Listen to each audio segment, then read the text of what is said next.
Alors, j'invite les participants à poser leurs questions via le Q&R, là, le bouton du bas, toujours, donc à Anaïs ou aux autres intervenants. Donc, Anaïs, votre présentation, elle était très complète et elle a bien montré, en fait, comment votre équipe biomédicale a pu être vraiment impliquée aux côtés, enfin, même très fortement impliquée aux côtés des médecins. C'était intéressant de voir aussi ce lien avec les hygiénistes, comme quoi vous êtes en interaction avec tous les professionnels de santé de votre établissement. Et tout ça pour permettre effectivement que l'établissement puisse disposer des bons équipements aux bons endroits, au bon moment, des équipements tout à fait adaptés et les plus fonctionnels possibles. C'était aussi intéressant, je pense que vous ayez attiré l'attention des participants sur la vigilance qu'il faut avoir à chaque instant et notamment en période de crise concernant tous ces nombreux équipements médicaux qui finalement ont surgi sur le marché ces derniers mois.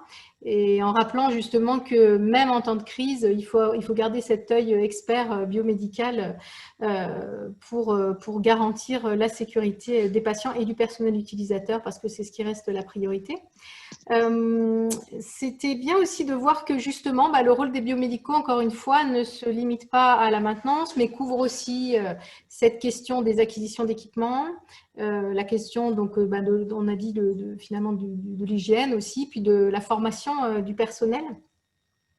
Et puis merci aussi pour tous les documents que vous avez référencés. Je crois donc il y a des documents, des vidéos, etc., qui seront sans doute bien utiles à vos confrères biomédicaux des pays du Sud. Voilà, donc merci à tous. Donc, les présentations de nos intervenants sont maintenant terminées. Alors, je vais laisser la parole à ma collègue Gabrielle qui va animer le temps de questions-réponses à partir des questions que les participants ont posées dans le chat. Et puis, je vous retrouve quant à moi un tout petit peu plus tard pour la clôture du webinaire. Merci.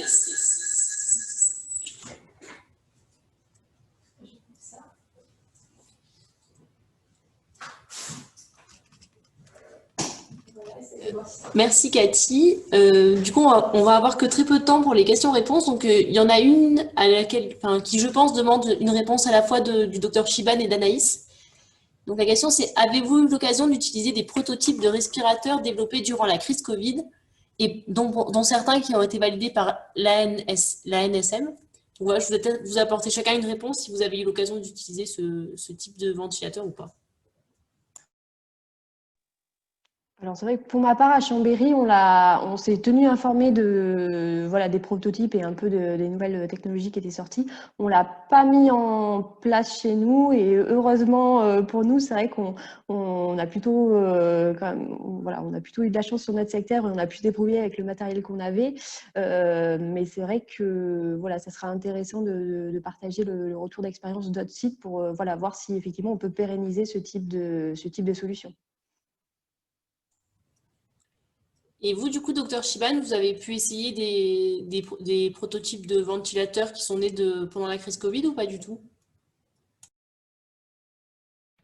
Oui, il y avait, c'est pas pour la ventilation mécanique et invasive. Il y a eu un prototype qui a été, on va dire, initié par les ingénieurs de notre université, l'université Farhat Abbas de City, mais seulement en bande d'essai. Et ce modèle de ventilateur avait énormément de problèmes. Donc, parce que comme il y avait un problème comment dirais-je, des frontières qui étaient fermées, donc ils avaient un problème de pièces intégrées dans la machine, ce qui a fait que c'est tombé rapidement en Suède. Voilà. Je vous remercie. En fait, on a encore le temps juste pour une question, cette fois-ci pour l'OMS, donc Gabriella. Vous aviez parlé de la WHO Supply Chain. Est-ce que vous pouvez peut-être nous en dire plus sur ce point et notamment comment est-ce que les pays peuvent passer leurs commandes? Est-ce que c'est des commandes à tarif préférentiel? Est-ce que c'est gratuit? Si vous pouvez nous éclairer un petit peu là-dessus. Oui, en fait, c'est un service qui ça commençait parce que les marchés c'était très réduit. Il y avait peu de fournisseurs qui pouvaient vendre des équipements médicaux, des ventilateurs, moniteurs, oxymètres de pouls, concentrateurs d'oxygène. Et après, la OMS a pris les leadership, oui. Et après, la OMS a dit, OK, on va faire une espèce de réseau avec beaucoup de différentes organisations. UNICEF, par exemple, WFP. Et ils font partie de ce réseau. Et l'idée, c'était d'acheter, MSF aussi à Lima, d'acheter des équipements pour les pays, mais c'est à travers les gouvernements du ministère de la Santé. Et les commandes se font directement à la OMS, mais c'est à travers du bureau national de la OMS et le ministère de la Santé. Et oui, par exemple, WFP WFP fait la distribution partout. Et par exemple, tous les réseaux des avions pour l'Afrique, pour le Moyen-Orient, pour l'Amérique, ça, et pour des pays où est-ce que c'est difficile d'accéder, c'est possible d'envoyer ce type d'équipement pour tous ces réseaux qui fait pour la logistique et la distribution des équipements. Alors, oui, c'est un peu ça. Et oui, c'est à travers le ministère de la Santé et le Bureau national de la OMS. J'espère que j'ai répondu à la question. Oui, merci beaucoup Gabriela. Et du coup, je vais repasser la parole à Cathy parce que malheureusement, on n'a pas le temps pour plus de questions-réponses. Alors, est-ce que vous m'entendez? Oui, c'est bon. Donc, notre webinaire touche à sa fin. Alors, on remercie vraiment nos intervenants et intervenantes pour la qualité et la richesse de leur présentation. Effectivement, pas beaucoup de temps pour les échanges, malheureusement, mais toutes les questions auxquelles nous n'avons pas répondu, pas eu le temps de répondre aujourd'hui, vont être transmises à nos intervenants. Et donc, quand on aura leurs réponses écrites, elles vous seront communiquées à tous, donc à tous les participants dans un document de synthèse. On est un petit peu en retard dans la communication des documents de synthèse des précédents webinaires, mais au final, vous aurez tout. Vous aurez également, vous pourrez aussi retrouver l'enregistrement du webinaire sur les chaînes YouTube de l'IFMBE et du MATEM, et également les PowerPoint de toutes ces présentations que vous venez de voir et des précédents webinaires. Quant au prochain et dernier webinaire de cette série, il traitera donc de la surveillance de l'oxygénation du patient, donc l'oxymétrie de pouls, et il aura lieu le vendredi 23 octobre à 14 h, donc même heure. Et voilà, il vous sera aussi annoncé par les canaux d'information habituels qu'on a utilisés jusqu'ici. On vous remercie tous et toutes justement de faire circuler l'information dans vos réseaux médicaux et biomédicaux pour avoir un maximum de participants au prochain webinaire. Et nous espérons vous y retrouver nombreuses et nombreux. À très bientôt et merci à tous, un grand merci à tous pour votre participation. Au revoir.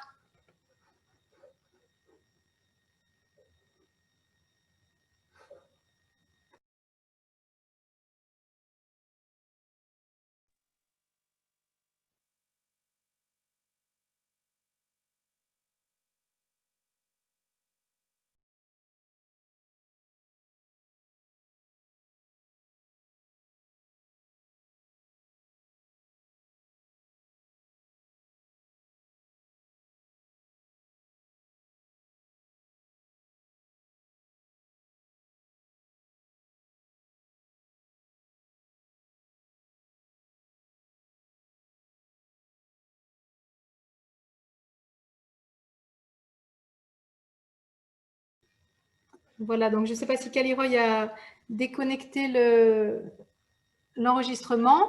En tout cas, vraiment merci à vous. Merci à vous aussi. C'était vraiment très intéressant. Bon, pas eu assez de temps pour les questions parce qu'effectivement, vos présentations étaient tellement riches et tellement intéressantes que ça a pris plus de temps. Mais voilà, on va vous faire bosser encore avec donc, ce travail sur les questions-réponses pour qu'on puisse apporter les réponses aux participants. Il y a eu, alors là pour l'instant, pour vous dire combien il y a eu de participants, les chiffres ne sont pas forcément fiables, je crois, ce qu'on voit apparaître parce qu'il y a aussi des gens qui sont connectés sur Facebook. Donc, on vous dira exactement ce qu'il en est après. Mais en tout cas, les participants auront donc la possibilité de revoir l'intervention. Voilà. En tout cas, merci bien, merci à vous. Et Gabriela, on reste aussi en contact parce qu'Adriana veut sans doute vous faire intervenir pour le prochain webinaire. D'accord? Oui, ça va, merci beaucoup. Là, Gabrielle, du coup, tu nous renvoies les questions via Excel, tu nous avais Tu dit. entends Anaïs? Parce que moi, j'ai plus le son. Ah. Oui. Allez-y, Anaïs. Oui, je disais, du coup, tu nous renvoies effectivement les questions via Excel pour qu'on puisse les compléter. On n'y répond pas là en live. C'est vrai que je vois qu'on peut répondre en direct, mais on n'y répond là pas tout de suite. Hein. Qu'est-ce que tu veux? On vous envoie un tableau. Ok.